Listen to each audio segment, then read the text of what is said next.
Good morning, everyone.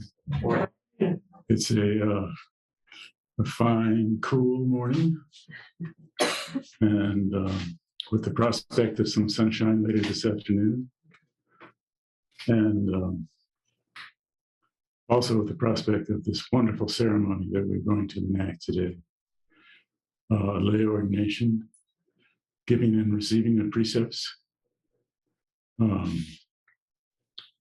otherwise known as Zaiku Tokudo or the Jukai, which will take place in the Zendo this afternoon at 3 p.m. And all are welcome to join us, as this is a joining of Sangha in deep relationship.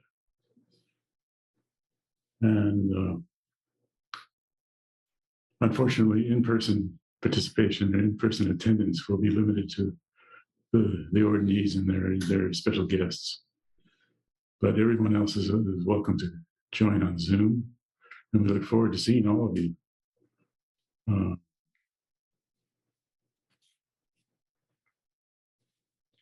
So this year's ceremony has been long awaited, as you probably know. The occurrence of COVID put off things for quite a while. And so now we have a number of ordinees, which is wonderful. I'm just going to read their names. Nick Robinson, Heather Sarantis, Joe Buckner, Yoni Ackerman, Helen Chang, Nathan Britton, Philip Sherrard, Diane Ritchie, and Tenacity Bartholomew. And the preceptors will be Ozan Ellen Sanaki, or Abbott, Jerry Oliva, Ryushin Andrea Thatch, and myself.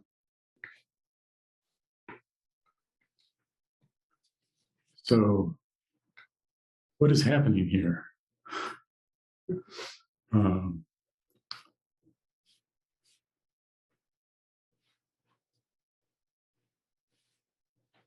Often we recite precepts and vows as part of our ordinary daily practice.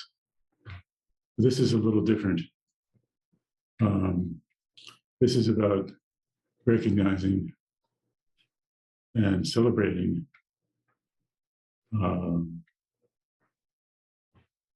intimate interrelatedness in the Sangha, and recognizing the effort and goodwill of all of the ordinees.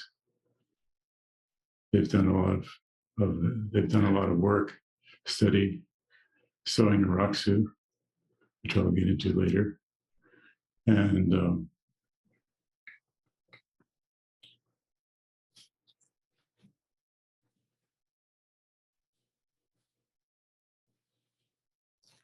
so precepts such as 16 Bodhisattva precepts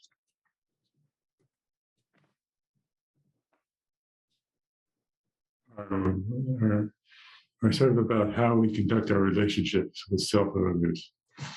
There's some way in which we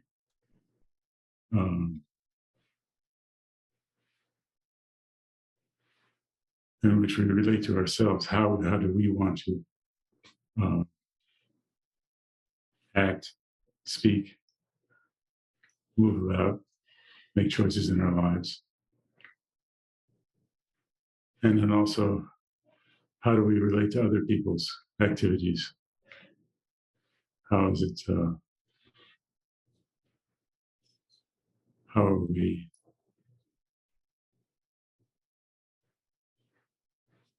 further engaged in relationship with others?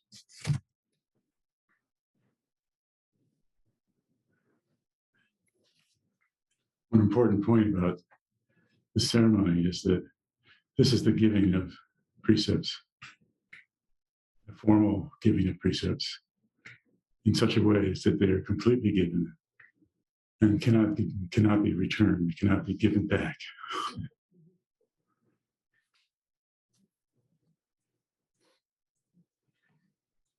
So ceremony ceremony is a way of sharing an intimate moment with each other. And sort of what is this moment? The ordinaries show up completely and are invited to vow to do an impossible task, which none of us know how to do.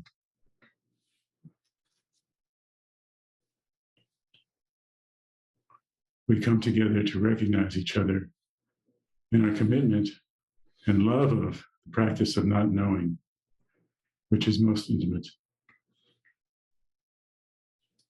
This is one of the many ways in which our Sangha supports everyone by creating and enabling and acting ways for us to support each other.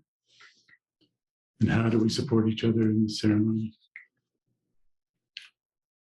By bearing witness, by seeing the ordinaries, by hearing them, by sharing the same space, breathing the same air.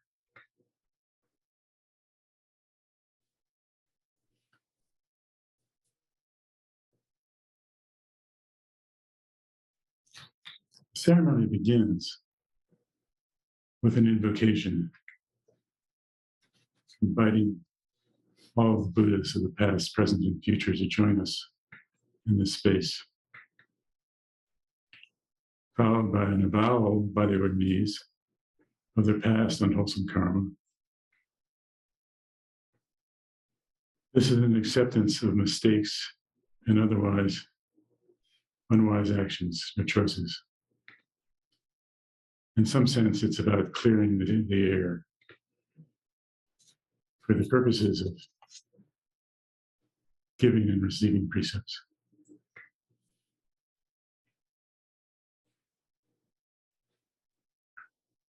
One forgives oneself by abandoning any idea of improving your past while staying connected to what you most deeply care about.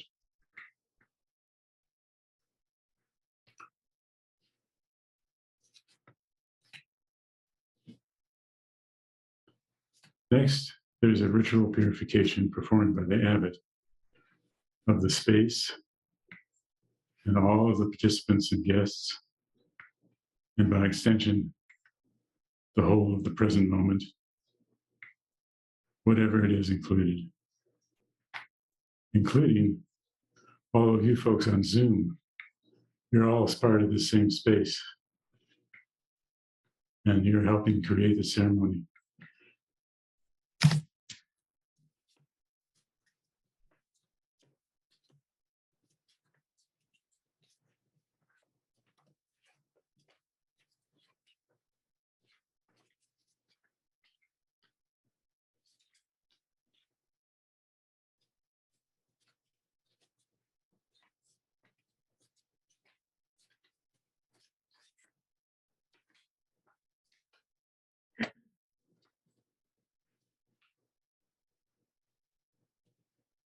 Next part of the ceremony is the ordinaries receive the free refuges and the precepts from the preceptors.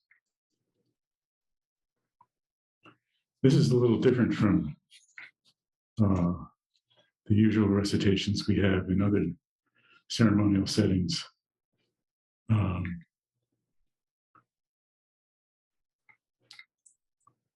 Such as the full moon ceremony, where we chant the precepts. This is the ordinaries stating their deepest intention in front of everybody out loud.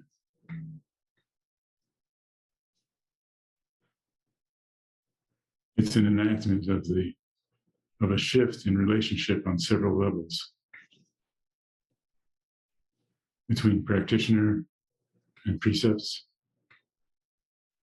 between ordinary and Sangha, between now and some other moment.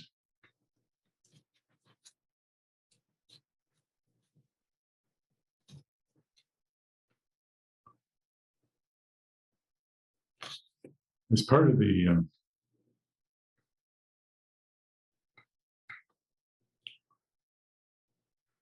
in addition to receiving the precepts, your needs will receive a new name. And meant to convey the preceptor's sense of each person, followed by a Dharma name pointing to a direction or path of potential growth.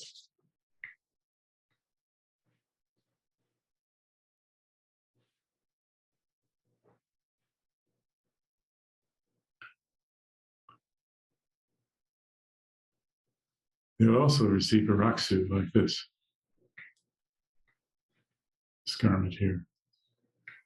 And which they have sewn, each of them. It takes a long time. Every time the needle goes into the cloth, the ordinary recites, I take refuge in Buddha.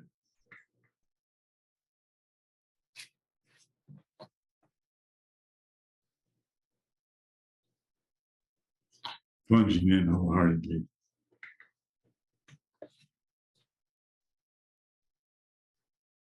How many stitches? Who knows?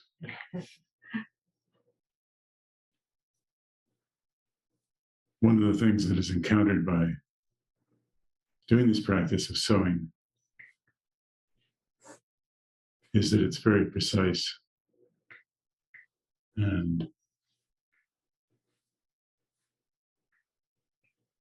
there's always the impulse arising to want to get it really right, want to make sure it's done perfectly.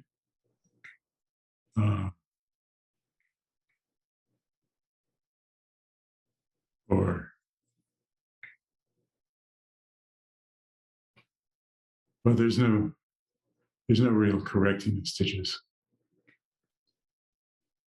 You throw yourself into it.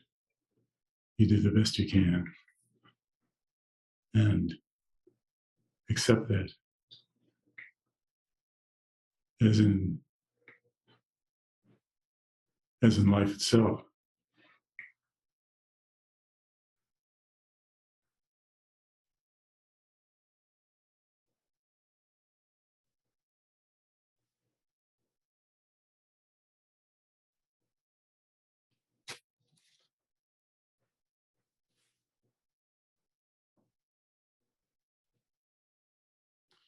So the number of stitches probably is about the number of good reasons for not going down the rabbit hole of perfectionism.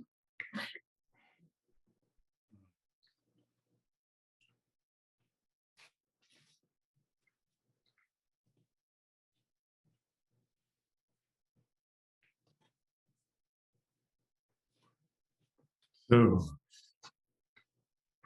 how do we practice these precepts that we've been given? It's true for all of us, this question. Without getting caught in some sort of dualistic interpretation, like, I'm forgetting them, I'm a bad Buddhist. Any number of things you can think of.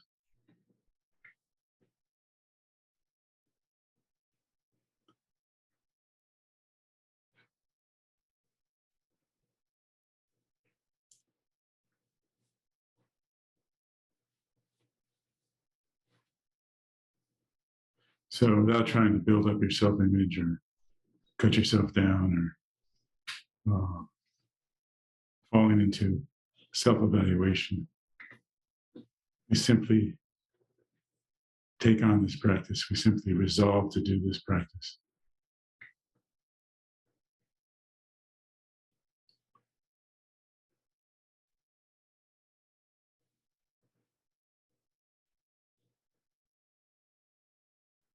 We keep trying to do something, to create something that won't go away. But this project is always doomed to failure because of impermanence. Everything changes. I wanted to say a little bit something about impermanence. I've been thinking about that a lot.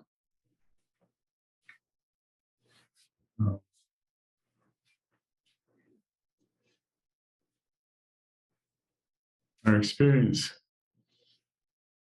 well, my conclusion after thinking about it for a while is that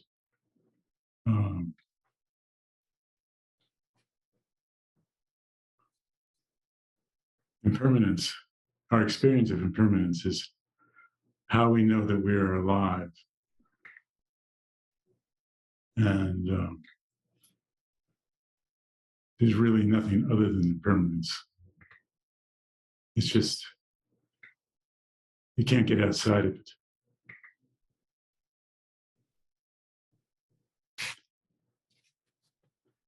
Change is the substance of our life. If you can allow me to use the word substance.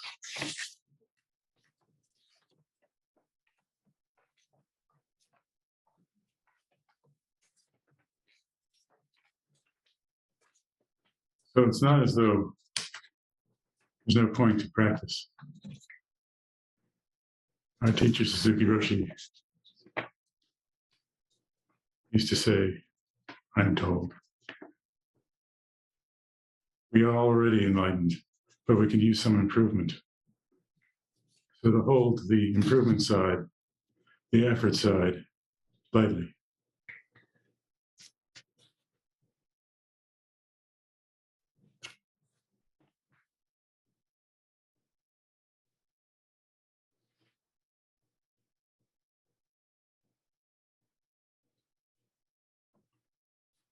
Dogen emphasized that we are fundamentally awakened, but we need to practice in order to realize that, to bring that alive.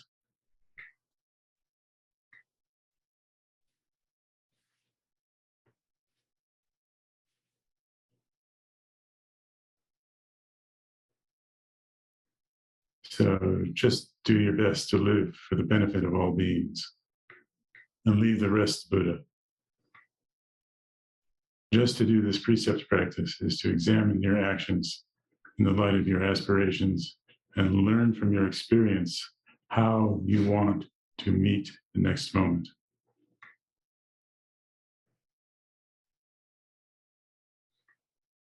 Suzuki Roshi emphasized how to make a right effort without getting caught in gaining mind.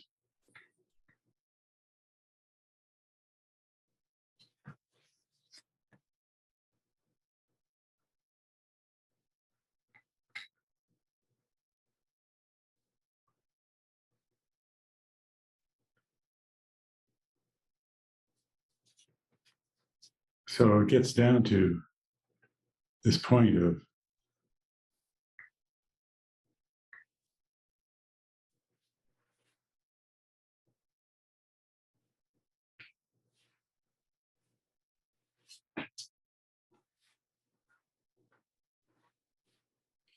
it gets down to, I don't know what words to put on it. Our old favorite standbys are form and emptiness. Where do these meet? Do they meet? Can you find that spot? Is there that spot? Where can you live with that?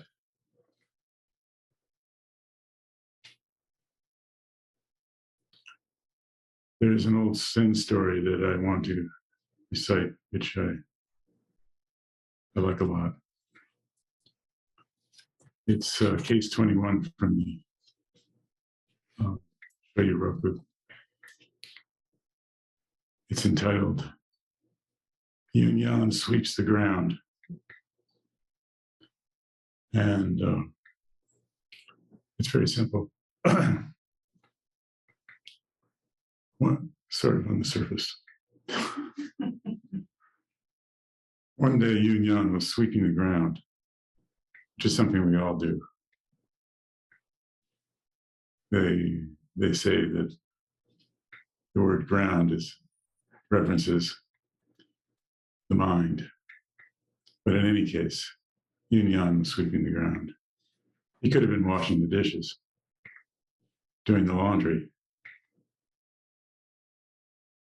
reconciling his checkbook,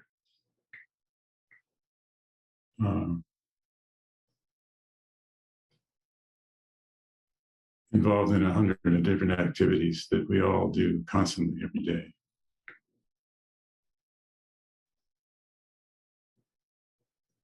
Washing our face, using the toilet.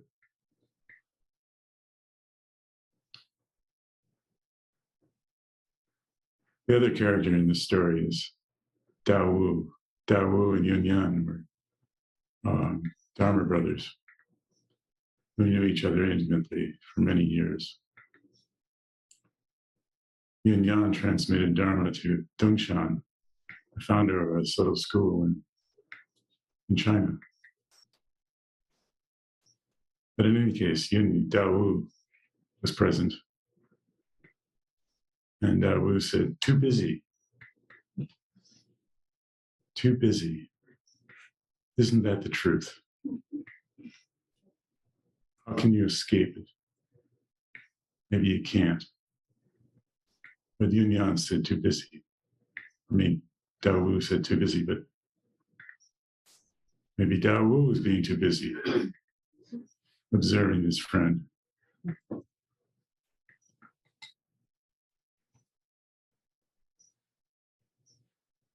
Yun Yan said in reply, "You should know there's someone who is not busy."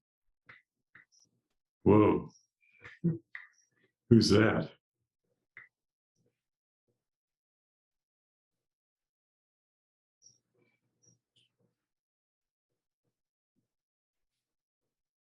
Is that the enlightened one who's already enlightened, but could use a little improvement? The one who is not busy?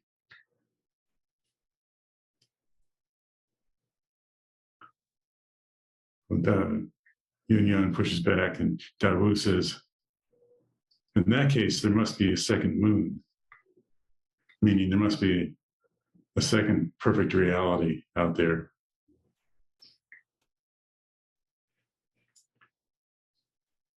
Implying that Yun Yan is maybe taking a dualistic attitude, saying it's okay for me to be busy because there's also someone who's not busy. But is that just theoretical? So in reply, Yun Yan says, holds up his broom and says, "Which moon is this?" And Dao Wu walks away. So it comes to a place where you have to stand up and take whatever position you have and celebrate that.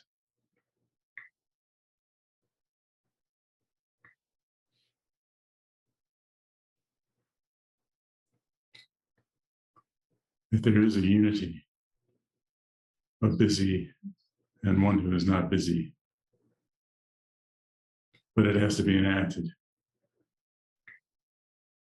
it has to be practiced.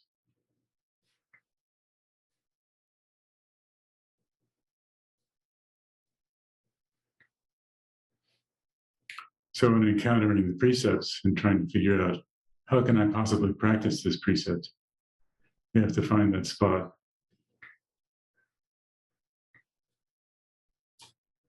I vow to take what is not, I vow not to take what is not given.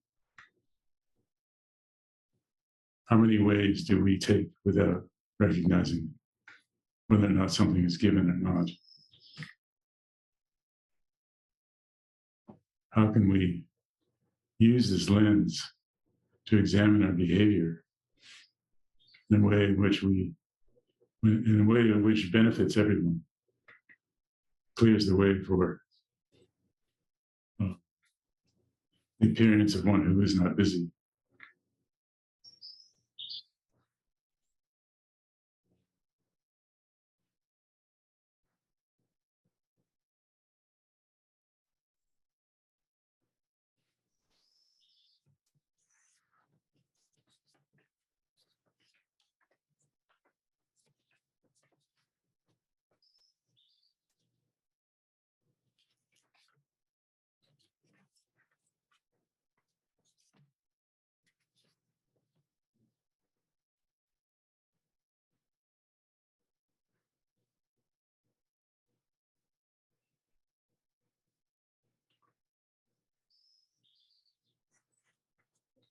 So in the ceremony,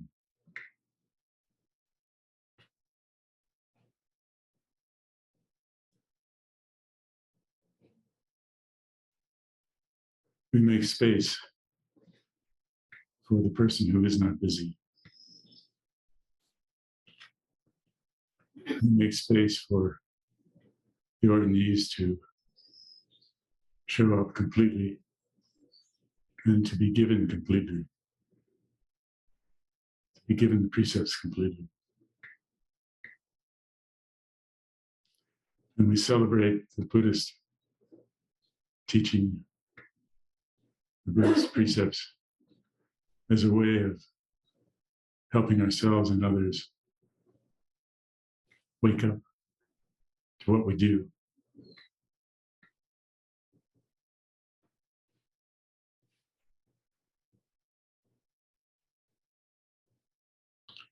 So I have not used very much time, as far as I can tell.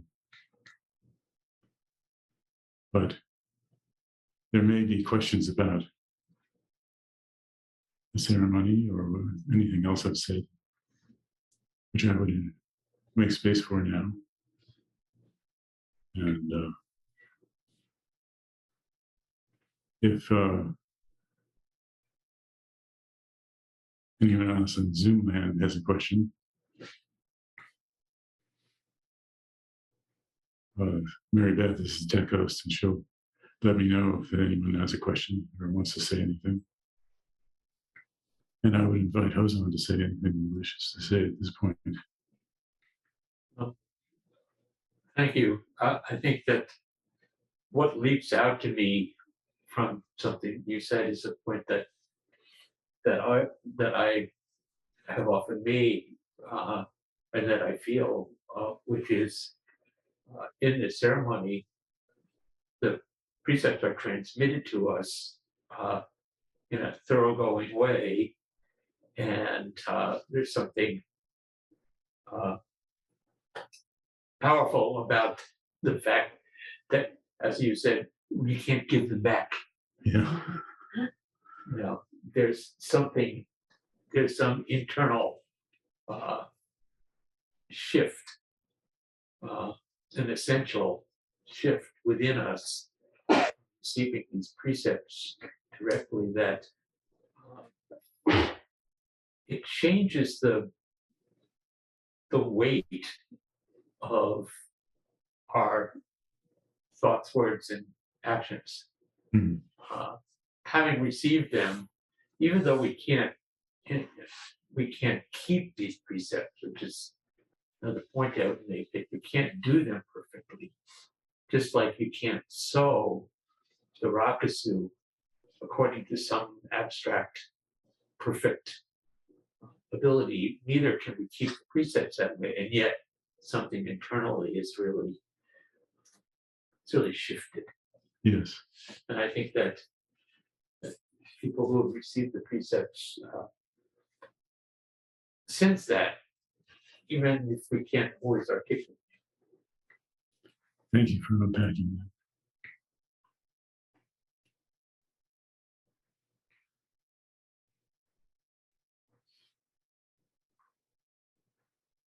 Yes, Rishi.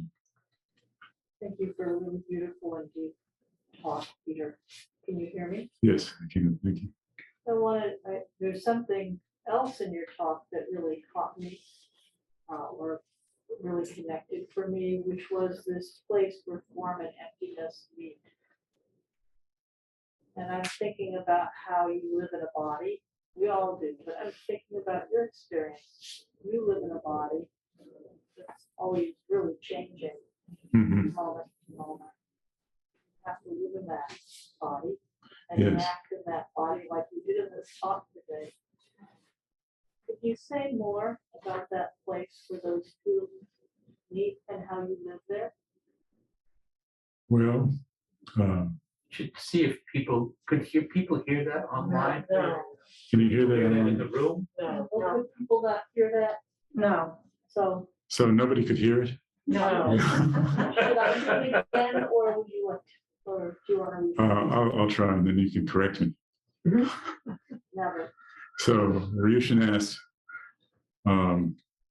thanking me for my talk, and asked if I would say something about how it is to live in my body, in a body which is changing perceptibly.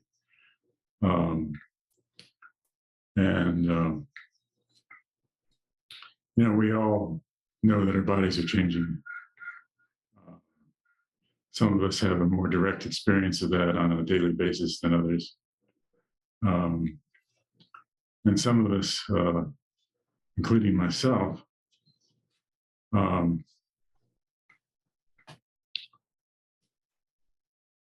have a different kind of, I've been thinking a lot about Rishin's talk last week about right effort and how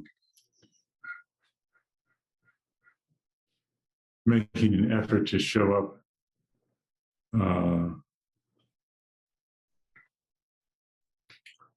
let's put it a different way.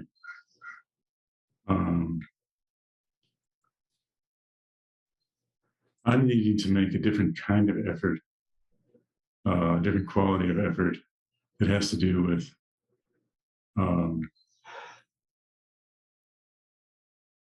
leaping clear of my old habits of thinking. Because my old habits of thinking are what determine how I move and how I experience my body. And so, because my disability involves not being able to accurately judge or initiate large movements, walking, et cetera, I have to think big. So that's one example of consciously changing my relationship with my body. And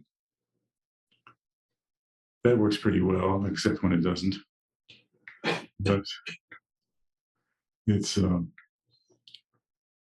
interesting exercise in paying attention to habitual thinking, habitual motions. Does that address what you were? Yes, in part. I'm wondering if I could ask a follow-up question. Sure. You also talked about how important impermanence is. Yes. And I'm thinking about my experiences where I see lots of people live in a body and come to the end of their life. Mm-hmm. And there's a way of being with that sometimes it's where life really happens. Yes. I would say. I'm wondering if you could unpack that a little bit in terms of what you were talking about. Well, it's raises a question of how you adapt to your experience of change. And when your experience of change becomes more of an ongoing project, taking up more and more of your time, you do make an adaptation that kind of brings you closer to the moment you're in. And that's all I can say right now. Yeah, thank you.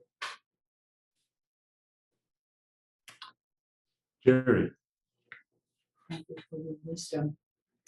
I wonder if you would comment on the role of people receiving a lineage document with their name on that Sure. lineage document and and relationship of the ceremony to the ancestors, the presence of the ancestors. Yes. Yes, thank you. Thank you for pointing that out. People try, when you're asking a question, Peter has set a wonderful, quiet tone to this talk, but we should try to project so people here online can hear. Okay, I've got the advantage of having a microphone, so I'm not needing to project as much as I should. But thank you, Jerry. And again, that's another facet, another layer, another way in which the precepts and transmission of the precepts is about relationship. It's like it brings you into receiving the precepts in the lineage document, brings you into relationship with the lineage, the people who have devoted their lives to making this teaching accessible, have transmitted it to others. And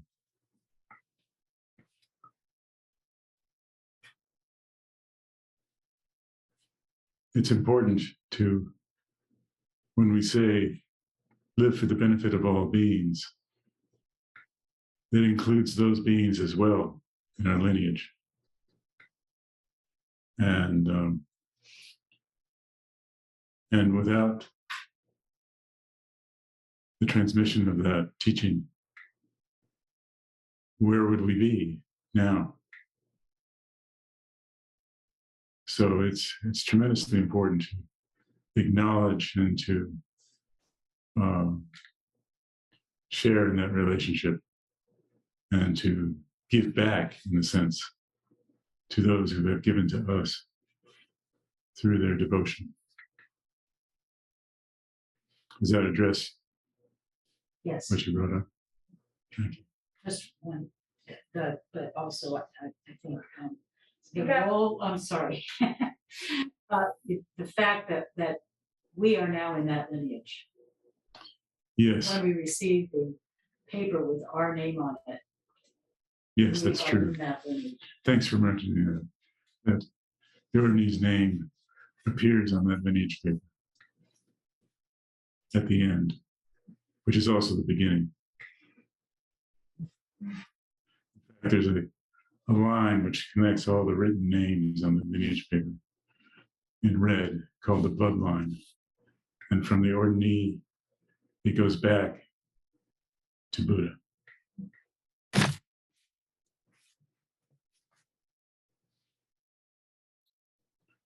Yes.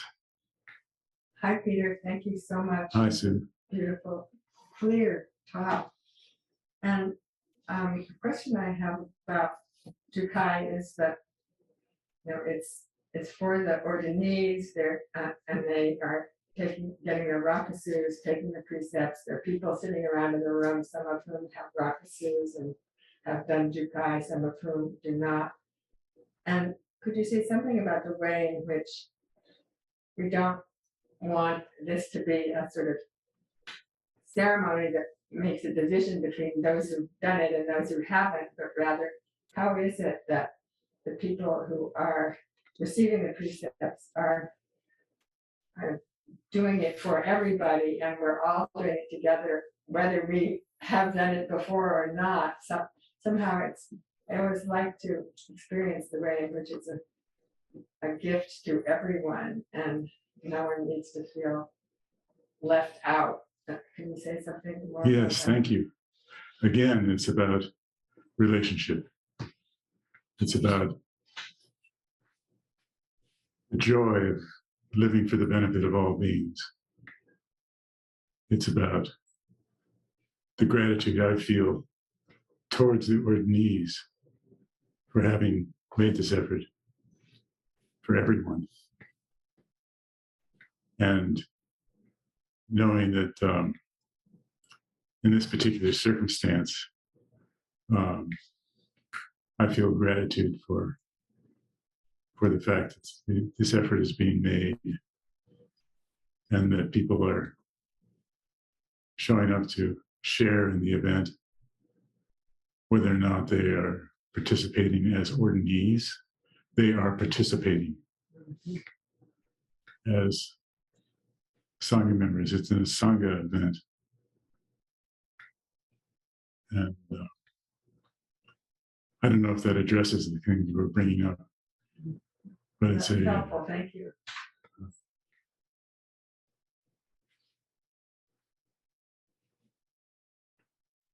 oh, if someone's waving at me, it's Mary Beth. Yes, thank you, Peter.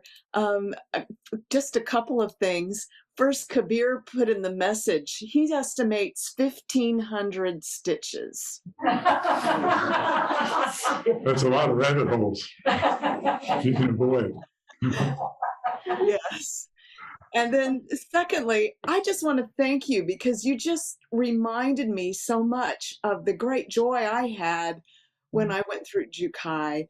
And, you know, I felt then that was an indelible thing. I didn't know what it meant exactly. I still don't know what it means exactly, but I feel such joy to make this commitment. And I want to thank you for reminding me of that. Sure. Yeah, there's nothing more joyful than making a commitment to an impossible task. I was once at a session early in my experience of practice in San Francisco. Liz might have been there at the same time, I can't remember. But there were a number of Japanese priests, I think Soen Roshi and another priest named Tai-san. And they talked at some point, and Tai-san sung his favorite song, belted it out, "The Impossible Dream," which I will not do.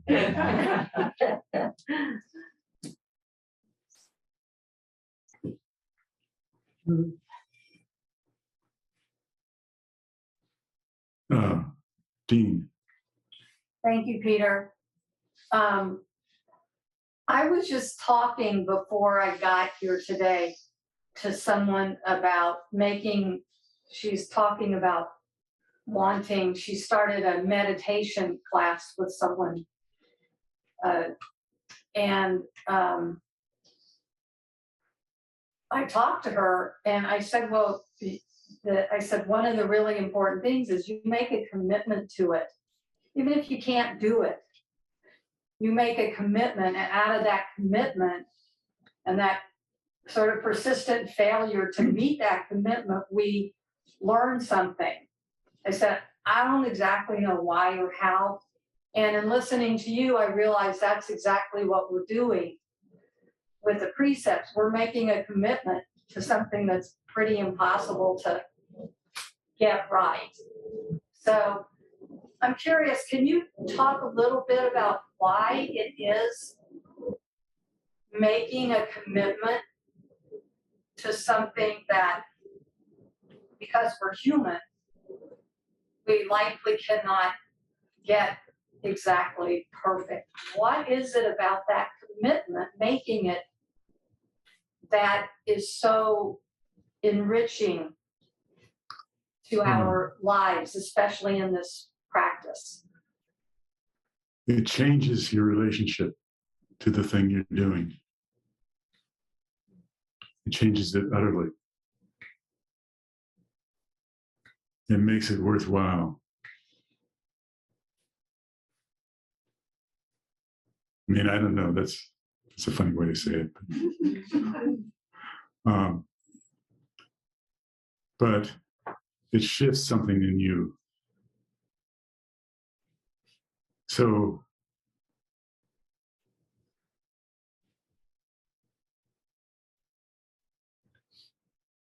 it makes it possible for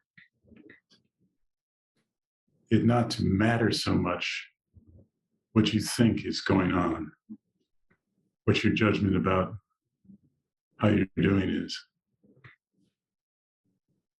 You're just going to do it. There's that aspect is present. So there's more possible, it's possible to have more joy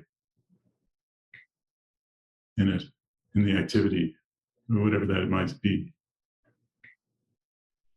whether it's zazen or practice, study or something. Thank you.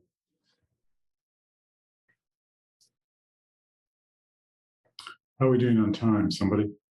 Well, we have time. It's 10 after if you want to take a few more questions. Sure.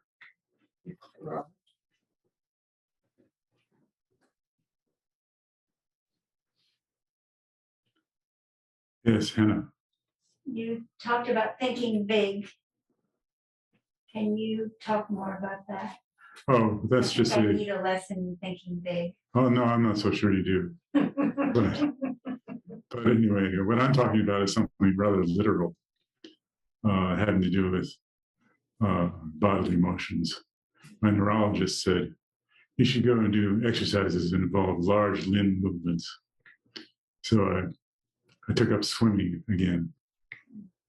And I was interested to see if I could swim a couple of lengths of the pool without drowning, which was a little bit of a feat. But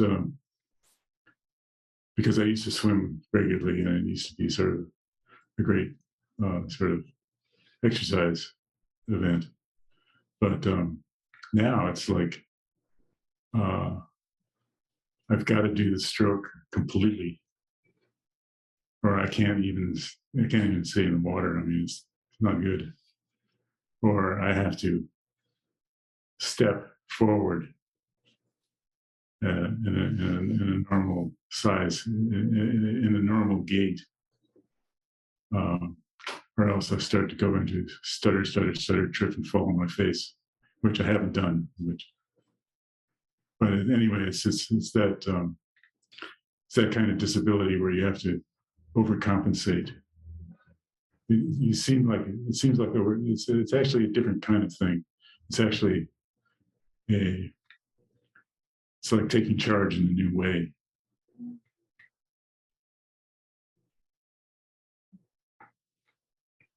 So I don't know if that addresses what you're interested in. Well, I think I need to take charge of my mind in a new way as I'm forgetting things. Well, sometimes you have to allow yourself to. It's a fine balance, I would say. Yeah. I mean, I just to me,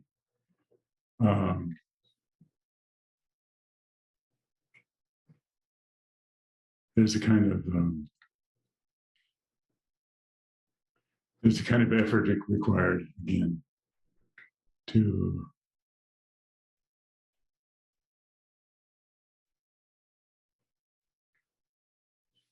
I don't know, learning how to take charge of your life is something that all of us experience a lot as we were younger. And I can see that we share some of the same challenges today.